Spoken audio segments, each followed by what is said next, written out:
Here's a message from Corley Jackson, who asks, how do we get the city to invest in repaving the streets in our infrastructure like Avenue U and Avenue S? There are several potholes currently destroying cars. What is the plan for remediating these holes? Great question, very timely question, Corley. The good news to you is you're going to see a lot of streets being repaved in Galveston over the next year.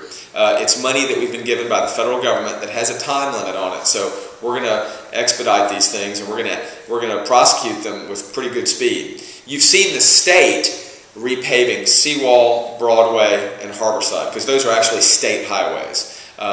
The city of Galveston is responsible for non-state highways, streets like Avenue S and Avenue U that you talk about.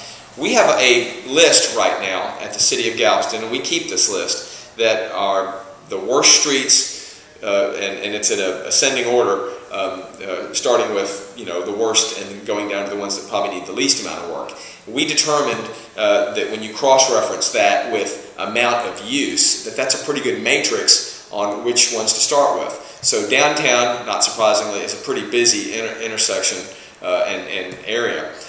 We're using our federal stimulus funds starting today, which is December 15th, to begin work on 23rd Street. We bid this out last September, and you're going to see 23rd Street, which I like to call the coffee spilling street.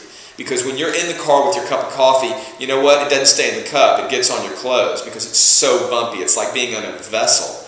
Well, 23rd Street is going to be repaired. That's going to be followed by 22nd, 21st, all the downtown streets. We have a long $17 million list that we are going to bid out at the beginning of 2011 that's going to include streets like Avenue S, all across the island, not just downtown.